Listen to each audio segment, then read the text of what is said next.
ខ្ញុំនោះចម្លងរបៀបកត់ត្រារបស់មិត្តភ័ក្តិចម្លងរបៀបស្លៀកពាក់របស់នាងសំបីតែកាយវិការនិងសន្តិសម្ដែងរបស់នាងក្នុងគោលបំណងចង់ជំនួសកន្លែងនាងតែស្រង់នៅថ្ងៃណាមួយខ្ញុំនិង Delin ជាមិត្តល្អនឹងគ្នាបំផុតពួកយើងធំដឹងក្តីនៅក្នុងមណ្ឌលកុមារកំព្រាជាមួយគ្នាសុទ្ធតែជាក្មេងដែលគេបោះបង់ចោលទ្វារដែកនៃមណ្ឌលនោះច្រែស៊ីរហូតឡើងកម្រិតស្លាយដុសតាមជ្រុងជញ្ជាំងបង្ហាញពីពេលវេលាដ៏យូរលំប្រធានមណ្ឌលតែងតែប្រាប់ពួកយើងថាពេលធំដឹងក្តីពួកយើងអាចចាក់ចេញពីទីនេះបានហើយដើម្បីទៅរស់នៅក្នុងជីវិតដែលខ្លួនចង់បាន Delin តែងតែនិយាយថាក្តីស្រមៃតែមួយគត់របស់នាងគឺការស្វែងរកឪពុកម្ដាយបង្កើតថាពីក្មេងជារៀងរាល់យប់នាងតែងតែលួចរត់ទៅកាន់យកបន្លឺព្រះច័ន្ទជិះមកលើផ្ទៃមុខដ៏ទន់ភ្លន់របស់នាងនាងសម្លឹងមើលទៅផ្កាយដែលកំពុងភ្លឺភ្លេចលើមេឃហើយជាចាំមកថាថ្ងៃណាមួយឪពុកម្ដាយនឹងស្វែងរកនាងឃើញតាមរយៈបន្លឺផ្កាយទាំងនេះនៅក្នុងមណ្ឌលកុមារកំព្រាដ៏ត្រជាក់ស្រងាត់នេះក្រៅពីខ្ញុំ Delin គ្មានមិត្តភក្តិណាផ្សេងទៀតឡើយតាំងពីតូចរហូតដល់ធំគឺបែបហ្នឹងរហូតមកលុះពេលធន់ដឹងក្តីពួកយើងបានជួបផ្ទះចាស់មួយដែលមានបន្ទប់គេងពីររស់នៅជាមួយគ្នារាល់ពេលដែលឡើងកាន់ចន្ទានៃផ្ទះចាស់នោះវាតែងតែសូរក្រឡិតក្រឡត់ជាអ្នកឯកណាំលៀបជញ្ជាំងវិញក៏របស់ចាញ់ជីបកាន់ដែរ Delin មិនសូវចូលចិត្តកាសែតតាក់ទងជាមួយអ្នកដទៃទេនាងក៏មិនចង់ទៅធ្វើការនេះខាងក្រៅដែរទើបសម្រេចចិត្តសរសេរប្រឡំលោកលើអ៊ីនធឺណិតដើម្បីរកចំណូលជារឿយនាងចូលចិត្តបង្ខាំងខ្លួនឯងនៅក្នុងបន្ទប់រាល់ថ្ងៃមិនព្រមចេញមកក្រៅនៅក្នុងបន្ទប់មានតែពន្លឺខៀវស្រងាត់ជិះចេញពីអេក្រង់កុំព្យូទ័រខ្ញុំបារម្ភខ្លាចនាងអត់បាយស្លាប់ណាស់ជាច្រើនដងដែលទូរស័ព្ទនាងអស់ថ្មរលត់ទៅហើយតែនាងមិនដឹងខ្លួនសោះចាំបានថាមានការមួយនោះខ្ញុំខកទៅនាងជាច្រើនដងតែគ្មានអ្នកទទួលតតែសោះខ្ញុំក៏ប្រញាប់ប្រញាល់ត្រឡប់មកផ្ទះវិញទាំងបារម្ភស្ទើរឈួតតែបែរជាឃើញនាងកំពុងតែផ្ដោតអារម្មណ៍យ៉ាងខ្លាំងផ្ដោតអារម្មណ៍វាអត្តវត្តនៅមុខកុំព្យូទ័រហាក់បីដូចជាពិភពខាងក្រៅគ្មានកាក់ព័ន្ធនឹងគេតតែសោះធ្វើឲ្យខ្ញុំខំឡានទន្ទ្រាំជើងនៅចុងសប្តាហ៍នោះខ្ញុំសម្រាប់នៅផ្ទះពេលកំពុងញ៉ាំបាយជាមួយ Delin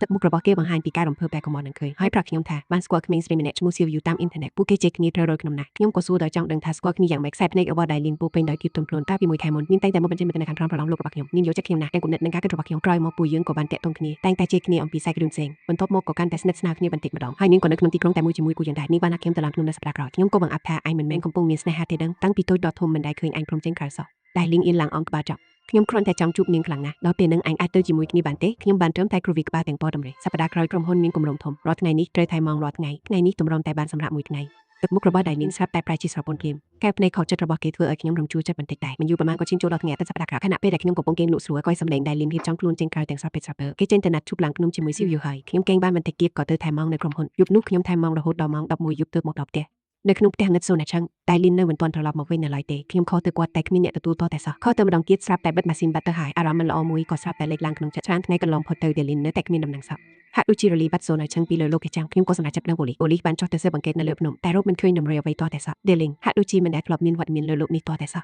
ថ្ងៃមួយខ្ញុំទទួលបានទូរស័ព្ទពីមណ្ឌលកុមារកំព្រាប្រធានមណ្ឌលប្រាប់ថាតាក់ទងទៅDelinមិនបានសោះថ្មីនេះមណ្ឌលទើបតែទទួលបានលទ្ធផលតេស្តណាមួយដែលត្រូវគ្នាយ៉ាងខ្លាំងជាមួយនឹងDelinមានភាគរយខ្ពស់ណាស់ដែលជាឪពុកបង្កើតរបស់Delinការមណ្ឌលបានព្យាយាមតាក់ទងទៅDelinជាបន្តបន្ទាប់តែនៅតែមិនអាចតាក់ទងបានទើបពួកគេសម្រេចចិត្តខកមកខ្ញុំដើម្បីឲ្យខ្ញុំជួយប្រាប់បន្តខ្ញុំក៏ប្រាប់ទៅប្រធានមណ្ឌលវិញថាDelinបានបាត់ខ្លួនហើយប្រធានមណ្ឌលក៏ស្ងាត់មាត់អស់មួយសន្ទុះធំរួចក៏សួរមកខ្ញុំព្រាមថាចាំងលីឯងដឹងទេថាឪពុករបស់Delinជាអ្នកណាខ្ញុំឆ្ងល់ណាស់ក៏សួរទៅវិញថាតើគាត់ជាអ្នកណាគាត់គឺជាមហាសេដ្ឋីលំដាប់កំពូលនៅក្នុងប្រទេសយើងគឺលោកចៅជិនគូខ្ញុំភ្ញាក់ផ្អើលរហូតនិយាយមិនចេញតើវាជាការពិតមែនទេលទ្ធផលដំណើររបស់គាត់គឺត្រូវគ្នាទាំងស្រុងជាមួយDelinខ្ញុំសួរទាំងបារម្ភថាតើDelinបាត់ខ្លួនហើយតើចុះយើងគូធ្វើម៉េចទៅតើគូប្រាប់លោកចៅទេបាត់ប្រតិពលនឹងខ្សែស្រឡាយរបស់គាត់ច្បាស់ជាអាចរកDelinឃើញមិនខានមិនបានទេចុះបើរកឃើញតែសារសពេញនោះតើត្រូវធ្វើម៉េចខ្ញុំមានគំនិតមួយគឺខ្ញុំចង់ឲ្យឯងបន្លំខ្លួនធ្វើជាDelinឯងគិតថាយ៉ាងម៉េចដែរខ្ញុំស្ទើរតែមិនជឿទៅជាខ្លួនឯងតតែសោះនាយកលីតើលោកចង់និយាយពីអ្វីឲ្យប្រាកដខ្ញុំនិងDelinធំដឹងក្តីជាមួយគ្នាតាំងពីតូចជាមិត្តល្អជាបងប្អូនល្អនឹងគ្នាឲ្យខ្ញុំទៅបន្លំខ្លួនជំនួសគេយ៉ាងម៉េចកើតទោះបីជាស្វែងរកDelinមិនឃើញក៏ដោយក៏ខ្ញុំមិនអាចធ្វើរឿងបែបហ្នឹងដែរចាំងលីកុំអើខឹងឯងស្ដាប់ខ្ញុំនិយាយសិនទៅលោកចៅបាននិយាយថាប្រសិនបើDelinពិតជាកូនប្រុសរបស់គាត់មែនគាត់ច្បាស់ជាដឹងគុណមណ្ឌលកុមារកំព្រាយ៉ាងខ្លាំងទោះបីជាឯងមិនគិតគូរពីខ្លួនឯងក៏គួរតែគិតដល់មណ្ឌលកុមារកំព្រាដែរស្ថានភាពមណ្ឌលយើងយ៉ាងណាឯងក៏ដឹងស្រាប់ហើយឲ្យតែឯងយល់ព្រមតាំងខ្ញុំឯងសាក់គិតមើលទៅតើឯងអាចជួយក្មេងតែដូចជាពួកឯងបានច្រើនប៉ុណ្ណាខ្ញុំក៏ចាប់ផ្ដើមមានចិត្តទោះបីជាដឹងថាធ្វើបែបនេះមិនត្រឹមត្រូវតែពេលគិតដល់ក្មេងនៅក្នុងមណ្ឌលនោះចុងក្រោយខ្ញុំក៏បានសហការរៀបចំផែនការជាមួយលោកនាយកខ្ញុំបានបន្លំខ្លួនជាDelinហើយខ្លាចជាកូនប្រុសរបស់ចៅចង្កូមិនយូរប៉ុន្មានលោកនាយកបានប្រាប់ឲ្យខ្ញុំទៅមណ្ឌលដើម្បីជួបលោកចៅពេលត្រឡប់ទៅកាន់មណ្ឌលកុមារកំព្រាដ៏ធ្លាប់ស្គាល់តែបែរជាផ្លែកភ្នែកនោះពេលជួបលោកចៅជាលើកដំបូងគាត់បានអបខ្ញុំយ៉ាងណែនហើយយំសឹកសួរហាក់ដូចជាចង់មែនទែននៅសេចក្តីនៅក្រឡិតជាច្រើនឆ្នាំមកនេះហើយនិយាយតាមត្រង់ទៅខ្ញុំយំមែនទែនទេទោះបីជាគាត់ពិតជាឪពុកបង្កើតរបស់ខ្ញុំមែនក៏ខ្ញុំមិនអាចទទួលអារម្មណ៍ពីសេចក្តីស្រឡាញ់នោះដែរលោកចៅបាននិយាយទាំងអួរដល់មកថាសំទោសដែលធ្វើឲ្យកូនបាត់ខ្លួនកាលពីតូចតម្រាំតែរកឃើញកូនធ្វើចំណាយពេលច្រើនឆ្នាំយ៉ាងមានក្រមការជួយជ្រោមជ្រែងពីលោកនាយកលោកចៅមិនមានការសង្ស័យលើរូបខ្ញុំបន្តិចណាឡើយគឺបែបនេះហើយទើបខ្ញុំខ្លាចជាកូនប្រុសរបស់ចៅចង្កូហើយបានប្រូឈ្មោះទៅជាចៅមីងៀខ្ញុំបានអង្គុយក្នុងឡានទំនើបដែលគួរតែជារបស់Delinពុកស្បែកនៅក្នុងឡានពិតជាទន់និងមានផាសុកភាពណាស់អ៊ីថេដ៏មាននិបនៅក្រៅបង្អួយឡានចេះតែថយក្រោយយ៉ាងលឿនខ្ញុំកំពុងតែរីករាយនឹងអ្វីគ្រប់យ៉ាងដែលខ្ញុំគួរតែទទួលបានដើម្បីទទួលស្វាគមន៍ការត្រឡប់មកវិញរបស់ខ្ញុំប៉ាបានរៀបចំពិធីជប់លៀងនៅសន្តាគារអរិយ AVK តែបានរកការធានាមួយសន្លឹកមកខ្ញុំហើយប្រាប់ឲ្យខ្ញុំដកចាយវីតាមចិត្តគាត់និយាយថានេះគឺដើម្បីបាក់អូននៅអ្វីដែលខ្ញុំបានបាត់បង់ជាច្រើនឆ្នាំកន្លងមកដោយប្រធានមណ្ឌលក៏ទទួលបានលុយបំណងដែរដោយទទួលបានប្រាក់បរិច្ចាគគ្រាប់លានពីលោកចៅចង្កនៅផ្ទះមានតែប៉ាពូហ៊ូដែលជាមេផ្ទះនិងអ្នកបម្រើបំណងខ្ញុំពិតជាចង់ដឹងណាស់ថាម៉ាក់មានមុខមាត់បែបណាបានប្រាប់ខ្ញុំថាម៉ាក់បានលីចាក់លោកនេះបន្ទាប់ពីខ្ញុំបានវង្វេងបាត់មិនយូរប៉ុន្មានចាប់តាំងពីពេលនោះមកគាត់មិនដែលរៀបការថ្មីឡើយសុខភាពរបស់ប៉ាមិនសូវជាល្អប៉ុន្មានទេគាត់តែងតែផ្ដាសាយគាត់មិនឈប់ឈរគាត់មិនព្រមឲ្យខ្ញុំធ្វើការងារអ្វីទាំងអស់ក្រៅពីឲ្យលុយខ្ញុំចាយវីនិយាយត្រង់ទៅជីវិតបែបនេះប្រៀបដូចជានៅលើឋានសួគ៌អញ្ចឹងប៉ុន្តែនៅពេលយកស្នាត់ជ្រុង ខ្ញុំតែងតែនឹកឃើញដល់ដែលលេងនាងជាអ្នកដែលធ្លាប់ហើយឆ្លងការលំបាកជាមួយខ្ញុំនៅក្នុងមណ្ឌលកុមារកំព្រានិងធ្លាប់ស្រមៃពីអនាគតជាមួយគ្នាប៉ុន្តែខ្ញុំមិនដែលទទួលបានដំណឹងអ្វីពីនាងទៀតឡើយនាងប្រៀបដូចជាសបិនមួយពេលភ្នាក់ដឹងខ្លួនក៏រលីបាត់គ្មានស្រមោលជួនកាលខ្ញុំថែមទាំងសង្ស័យថាតែដែលលេងទៅជាធ្លាប់មានវត្តមាននៅលើដូមីមែនទេមានថ្ងៃមួយប៉ាបានត្រឡប់មកផ្ទះតាំងពីក្បាលប្រឡូកដែលមានជំនួយការគ្រាដើរចូលមកផងមើលទៅអាការៈជំងឺរបស់គាត់ថាដូចជាធ្ងន់ធ្ងរជាងមុនខ្ញុំសួរគាត់ទាំងក្តីបារម្ភថាប៉ាមិនអីទេមែនទេប៉ាព្យាយាមញ៉ាំទាំងបង្ខំរួចប្រាប់ថាមិនអីទេមួយរយៈនេះនៅក្រុមហ៊ុនរបស់ខ្លាំងពេកប៉ាមិនបានសម្រាប់ជាច្រើនថ្ងៃហើយអូមែនហើយនាងយានអញក៏គួរតែទៅសួរសុខទុក្ខម្ដាយអញដែរនិយាយរួចជំនួយការដែលនៅក្បែរនោះក៏ហុចវ៉ាឌីយូដែលពណ៌ខ្មៅមួយមកឲ្យខ្ញុំសួរទាំងងឿនឆ្មោះថាតើនេះជាអ្វីទៅឪពុកមានទឹកមុខមកមុនរួចពោលថានេះជាលុយទាំងរបស់ឯងយករបស់ទាំងនេះទៅដុតជូនម្ដាយអញទៅខ្ញុំទទួលវ៉ាលីនោះមកប៉ាក់ឲ្យស្ងៀមស្ងាត់នៅខាងក្នុងនោះពោពេញទៅដោយលុយសឹកពិតក្រដាសប្រាក់ថ្មីស្រឡាងទាំងនោះធំក្លិនទឹកថ្នាំបោះពុំខ្មួលខ្មាច់ឪពុកមើលដឹងពីការសង្ស័យរបស់ខ្ញុំក៏បញ្យល់ថាមីងយាយអាយគ្រូសាយើងមានទំនៀមទម្លាប់មួយគឺការដុតក្រដាសសែនជូនអ្នកស្លាប់ត្រូវតែដុតលុយពិតប៉ុន្តែអញដាច់ខាតកុំលួចតលុយក្នុងនឹងឲ្យសោះណាបើអញត្រូវការលុយចាំពុកឲ្យអញបានតែលុយនៅក្នុងនេះអញហាមប៉ះពាល់ជាដាច់ខាតដុតវាចោលឲ្យអស់ទៅជាការស្រេចលុយនេះអញត្រូវតែដុតវាតែម្នាក់ឯងកុំឲ្យអ្នកណាឃើញឲ្យសោះបើគេឃើញហើយប្តឹងរាយការណ៍គឺវាខុសច្បាប់ហើយខ្ញុំមកក្បាលតិចទាំងគិតពិចារណានេះជាលើកទី1ហើយដែលខ្ញុំបានឃើញលុយឆ្អាមបែបនេះនឹកស្មានមិនដល់សោះថាត្រូវដុតចោលទាំងអស់និយាយត្រង់ទៅក្នុងចិត្តរាំងស្ទៃណាស់ដែរជំនួយការបាននាំខ្ញុំទៅកាន់បន្ទប់តែដោយឡែកមួយនៅចំកណ្ដាលបន្ទប់មានដាក់រូបថតស្មៅមួយសន្លឹកគឺជារូបថតរបស់ស្ត្រីម្នាក់ភ្នែករបស់គាត់មើលទៅទន់ភ្លន់ប៉ុន្តែក៏បង្កប់នូវភាពព្រាមប្រមយ៉ាងនៅក្រោមរូបថតនោះមានសិទ្ធិយៈមួយគ្រាប់ជំនួយការបិទទ្វាររួចតាចេញទៅនៅក្នុងបន្ទប់សោះតែខ្ញុំនឹងគំនរក្រដាសប្រាក់នោះខ្ញុំរៀបលុយជាដុំតម្រៀបគ្នាឲ្យស្អាតតែកាន់តែកេះរាយចិត្តបន្តិចរួចក៏កេះដុតក្រដាសប្រាក់មួយសន្លឹកបោះចូលទៅក្នុងចានដែកអណ្ដាតភ្លើងក៏ឆាប់ឆេះឡើងភ្លាមភ្លើងចាប់ផ្ដើមរាលដាលបន្តិចម្ដងមួយសន្ទុះក្រោយមកចានដែកកមូលក៏ក្តៅក្រហមច្រាលចំហាយក្តៅគីមកប៉ះចំមុខខ្ញុំចាប់ផ្ដើមមានអារម្មណ៍ថាបើមុខនឹងស្រវាំងភ្នែករួនប្រានចាប់ផ្ដើមត្រេកថោទៅមកប្រហែលជាភ្លើងឆេះខ្លាំងពេកទើបធ្វើឲ្យថត់ដង្ហើមខ្ញុំមានអារម្មណ៍ថាហត់នឿយខ្លាំងណាស់កម្លាំងពេញខ្លួនហាក់ដូចជាត្រូវគេប៊ឺតយកទៅអស់ហើយខ្ញុំក៏បាននំលក់ទៅនៅក្បែរនោះបាត់ទៅពេលភ្នាក់ឡើងគឺដល់ថ្ងៃបន្ទាប់ទៅហើយខ្ញុំកំពុងគេងនៅលើក្រែរាងកាយនៅតែមានអារម្មណ៍អស់កម្លាំងយ៉ាងចម្លែកពីប្រហែលមិនត្រូវមេផ្ទះពូហួរដែលនៅក្បែរនោះនិយាយតែញ៉ាំថាអ្នកប្រុសភ្នាក់ហើយមែនទេកាលពីយប់មិញខ្ញុំឃើញអ្នកប្រុសគេងលក់នៅខាងក្រៅទើបខ្ញុំលេងអ្នកប្រុសត្រឡប់មកវិញគាត់បានហុចបបោមួយចានមកឲ្យខ្ញុំបន្ទាប់ពីញ៉ាំរួចខ្ញុំមានអារម្មណ៍ថាធូរស្រាលខ្លួនបន្តិចថ្ងៃបន្ទាប់មកទៀតខ្ញុំនៅតែដើរលេងស៊ីប៉ាគឺហារ៉តថ្ងៃដដែលព្រោះតែមានលុយច្រើនចៃមិនអស់ទៅហើយឪពុករបស់ខ្ញុំក៏មកផ្ទះណាស់យ៉ាងណាមិញសហគមន៍ម្នាក់ដូចជាគាត់ច្បាស់ជារវល់ខ្លាំងណាស់ប៉ុន្តែឲ្យតែគាត់ត្រឡប់មកវិញគាត់តែងតែប្រាប់ឲ្យខ្ញុំទៅដុតក្រដាសប្រាក់ជូនម៉ាក់ជានិច្ចគាត់និយាយថាមីងយាយឲ្យកាលពីកូនហងវែងបាត់ខ្លួនពីមុនគ្រូសាយើងមិនសូវមានលុយទេម៉ាក់របស់កូននៅជាមួយពុកមិនដែលបានរស់នៅស្រួលឡើយឥឡូវយើងមានលុយហើយយើងគួរតែឧទ្ទិសកុសលដឹងគុណម៉ាក់របស់កូនឲ្យបានច្រើនដឹងទេរាល់ពេលលើពុកនិយាយបែបនេះខ្ញុំមានតែស្ដាប់បង្គាប់យកក្រដាសប្រាក់ទៅដុតប៉ុន្តែអ្វីដែលចម្លែកនោះគឺរាល់ពេលដុតលុយរួចខ្ញុំតែងតែមានអារម្មណ៍វង្វេងវង្វាន់ធ្វើមុខនឹងស្រវាំងភ្នែកជាខ្លាំងហើយថ្ងៃបន្ទាប់ក៏ភ្ញាក់ដឹងខ្លួននៅលើក្រែដែរមេផ្ទះពូហួរនៅតែឈរក្បែរក្រែទាំងស្នាមញ៉ាំអ្នករត់ភ្នាក់ហើយមែនទេពិសាបបបន្តិចទៅស្នាមញ៉ាំរបស់គាត់តែងតែធ្វើឲ្យខ្ញុំមានអារម្មណ៍ព្រឺក្បាលយ៉ាងមិនដឹងក្នុងចិត្តមានអារម្មណ៍មិនស្រួលតតែសោះរហូតដល់មានលើកមួយខ្ញុំទ្រាំលែងបានក៏សួរនាំឲ្យដឹងរឿងពូហួរហេតុអ្វីបានជារាល់ពេលខ្ញុំដុតក្រដាសប្រាក់រួចតែងតែស្លាប់អត់ស្មារតីចឹងពូហួរនៅតែបន្តញ៉ាំស្រស់ដដែលប្រហែលជាអ្នកប្រុសអាចនឹងអាឡែហ្ស៊ីនឹងផ្សែងដែលភីចេញពីការដុតហើយតែអ្នកប្រុសចង់ទៅពិនិត្យសុខភាពឲ្យបានហ្មត់ចត់បន្តិចទេខ្ញុំក៏បានបដិសេធភ្លាមខ្ញុំបារម្ភថាបើសិនជាទៅពិនិត្យគេនឹងរកឃើញថាខ្ញុំមិនមែនជាកូនរបស់ជើចង្គូបានចាំមែនតែឬក៏មិនទៅមានតែនិយាយខុសថាគ្មានកាយទេខ្ញុំប្រាប់គាត់ថាសម្រាប់អ៊ីក្នៃគឺបាត់ហើយតែខ្ញុំនៅតែមានអារម្មណ៍ថាមានរឿងមិនស្រួលសោះឈៀតពេលមេផ្ទះមិននៅខ្ញុំក៏លួចចូលទៅក្នុងបន្ទប់ធ្វើការរបស់គាត់ដើម្បីស្វែងរកព័ត៌មានបន្ថែមអំពីគ្រួសារមួយនេះក្នុងបន្ទប់ធ្វើការនោះធំក្លិនពួរនិងចំណាស់ខ្លាំងណាស់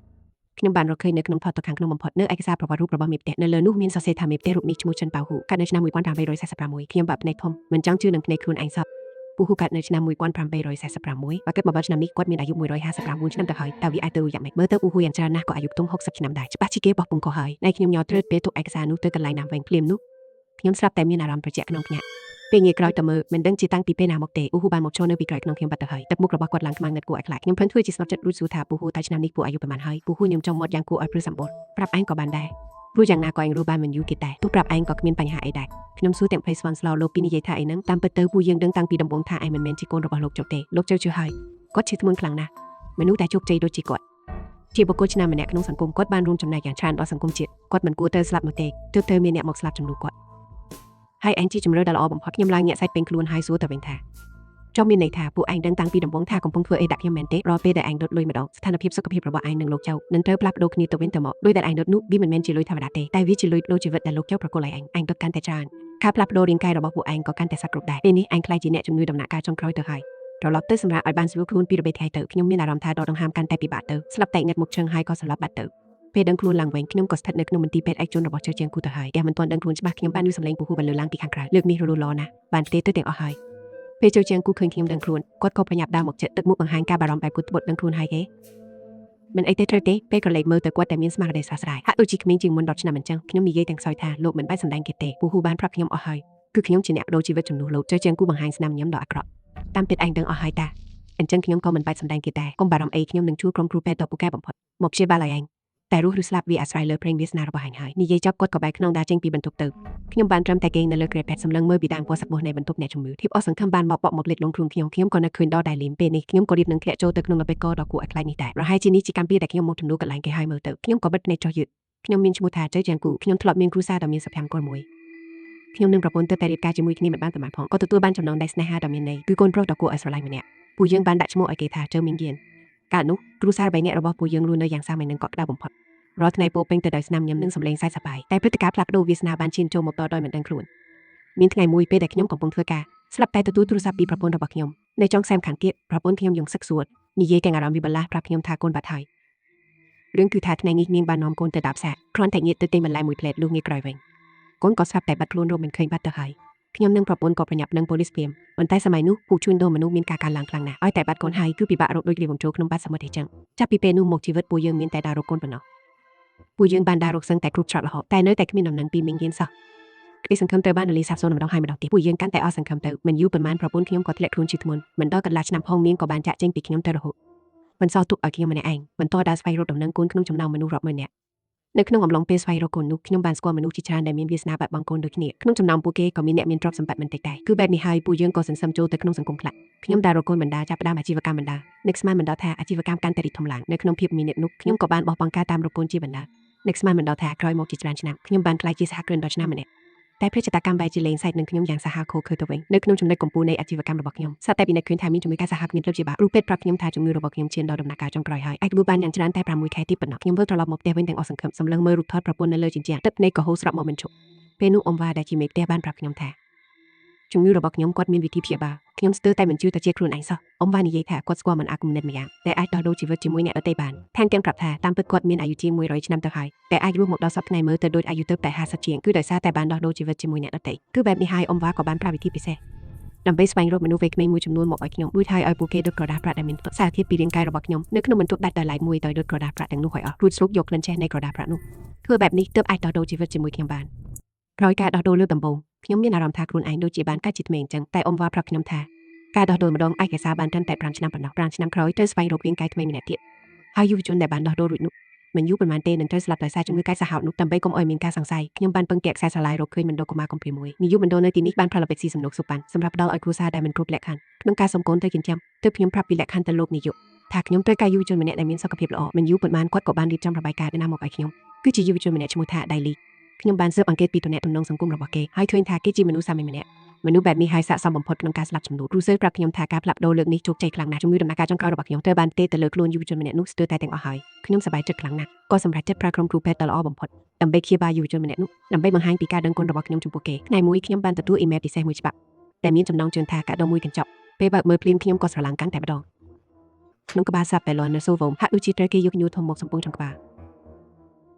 លខ្ញុំឈ្មោះដៃលេងបានណាត់ជាមួយ CVU ទៅឡើងភ្នំនៅថ្ងៃនេះពួកយើងណាត់ជួបគ្នានៅជើងភ្នំតែខ្ញុំរងចាំយ៉ាងយូរក៏នៅតែមិនឃើញស្រមោល CVU ឡើយស្រាប់តែគេផ្ញើសារមកប្រាប់ខ្ញុំថាគេកំពុងរងចាំខ្ញុំនៅលើកំពូលភ្នំដែលខ្ពស់ជាងគេចង់ឲ្យការជួបគ្នាលើដំបូងរបស់យើងអន្សល់ទុកនៅការចងចាំដ៏ជ្រាលជ្រៅមួយខ្ញុំពិតជាមានភាពអំពើពិការណាស់ចង់ជួបគេសឹងតែទ្រាំមិនបានក៏ប្រញាប់ធ្វើដំណើរឥតឈប់ឈរដោយមិនសម្រាកឡើយហើយឡើងទៅដល់កំពូលភ្នំដែលល្បឿនលឿនបំផុតទុយទៅវិញនៅលើភ្នំបែរជាគ្មានមនុស្សសំបីតែម្នាក់ពេលនោះខ្ញុំក៏ក្រឡេកឃើញស្រមោលក្នុងដ៏សែនសាម្នាក់ពីចម្ងាយឧដាទៅចិត្តទើបដឹងថាជាចាងលីសោះខ្ញុំក៏ស្រែកហៅទាំងភ្ញាក់អោថាចាងលីមិនក៏បងនៅទីនេះតើមិនមែនបងត្រូវធ្វើការថែមមកទេចាងលីនិយាយទាំងទឹកមុខស្មាត់ថាបងបារម្ភថាអូនប៊ូខាត្រូវគេបកប្រាស់ទើបខ្ញុំលួចមកទីនេះស្ងាត់តើបងបានឃើញក្មេងស្រីម្នាក់នោះទេខ្ញុំឆ្លើយទាំងខកចិត្តថាអត់ឃើញទេប្រហែលជាគ្រាន់តែជាការលេងសើចទេពួកយើងតាមឡៃណាស់គ្នានៅជើងភ្នំតាតែដល់ពេលខ្ញុំមកដល់គេបែរជាប្រាប់ថានៅលើកំពូលភ្នំទៅវិញហើយប្រាប់ឲ្យខ្ញុំឡើងមករកគេតែនៅលើនេះក្រៅពីបងគឺគ្មានអ្នកផ្សេងទៀតទេស្រាប់តែយ៉ាងលីខ្ញុំយ៉ាងគួរឲ្យព្រឹកក្បាលមែនហើយខ្ញុំក៏មិនឃើញមានអ្នកណាឡើងមកដែរ Kalen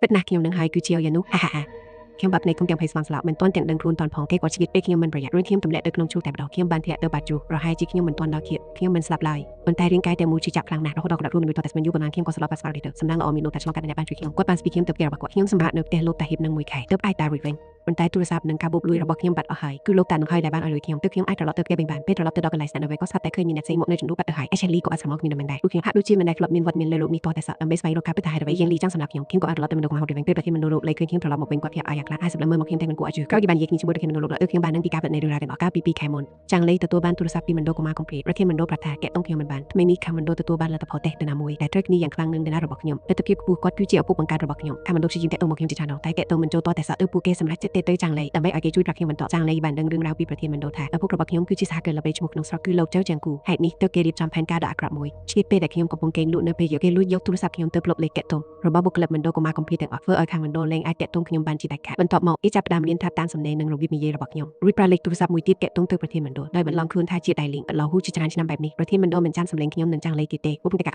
អនុញ្ញាតចាប់ធ្វើឲ្យប្រធានមណ្ឌលស្ដាប់មិនដឹងប៉ុន្តែសក់ថានឹងបង្កើតកណេក្លែងៗមកខមមិនក្រំប្រឡងនោះរបស់ខ្ញុំដោយសារតែគេស្គាល់ខ្ញុំច្បាស់ពេកទើបអាចបន្លងធ្វើជា CPU អាញារលូននឹងទទួលបានទំនុកចិត្តពីខ្ញុំគេជាបួខ្ញុំទៅឡើងភ្នំរួចបោកខ្ញុំឡើងទៅលើកំពូលភ្នំហើយរុញទម្លាក់ចុះមកធ្វើបែបនេះនឹងគ្មានអ្នកណាដឹងពីអត្តភាពរបស់ខ្ញុំទៀតឡើយទោះបីជាមានគេរកឃើញសាកសពខ្ញុំក៏ដោយគេសន្និដ្ឋានថាជាគ្រោះថ្នាក់ធាក់ភ្នំដែលអចិត្តណាដែរទំនាក់ទំនងសម្បូររបស់ខ្ញុំគឺសាមញ្ញណាស់ឲ្យតែគេអាចបោកប្រធានមណ្ឌលបានសម្រាប់គេនឹងអាចមកជំនួសកន្លែងខ្ញុំទាំងស្រស់កម្ពស់និងរូបរាងរបស់គេក៏ប្រហាក់ប្រហែលនឹងខ្ញុំដែរបើសិនជាតែងខ្លួននៅថៃបន្តិចបន្តួចទៀតតែពួកគេនៅតែចំណេះស្រីគ្នាខ្លះពួកគ្រូទាំងការដែលគេថតរួចតាមទីធ្វើឲ្យមនុស្សទូទៅពិបាកបែងចែកណាស់ខ្ញុំបានសុំសំណាក់ណារបស់ចាងឡេពីនាយកលីព្រមទាំងសំណាក់របស់លោកចៅដើម្បីយកទៅធ្វើទេដណាសាជាថ្មីនៅមន្ទីរពេទ្យលទ្ធផលដែលទទួលបានធ្វើឲ្យខ្ញុំភ្ញាក់ឲ្យយ៉ាងខ្លាំងព្រោះវាបានបង្ហាញថាខ្ញុំនិងលោកចៅមិនមែនជាឪពុកកូននឹងគ្នានោះទេប៉ុន្តែលទ្ធផលដែលស្មានដល់នោះគឺលោកចៅនិងចាងឡេទៅជាឪពុកកូនបង្កើតពិតប្រាកដដើម្បីស្វែងរកការពិតតាមរយៈឯកសារដែលលោកនាយកដល់ឲ្យខ្ញុំក៏បានរកឃើញវីឡារបស់ចៅជាងគួយខ្ញុំបានលួចលុកចូលទៅក្នុងនោះពេលចូលទៅទើបដឹងថាចាងឡេបានស្លាប់បាត់ទៅហើយខ្ញុំសង្ស័យថាការស្លាប់របស់ចាងឡេច្បាស់ជាពាក់ព័ន្ធនឹងចៅជាងគួយមិនខាននៅក្នុងឯកសារដែលលោកនាយកដល់ឲ្យនោះមានអាសយដ្ឋានអ៊ីមែលរបស់ចៅជាងគួយដែរខ្ញុំក៏បានយកឯកសារលទ្ធផលនេះផ្ញើទៅកាន់អ៊ីមែលរបស់ចៅជាងគួយសង្ឃឹមថាវាជាកាដូដ៏ពិសេសសម្រាប់លោក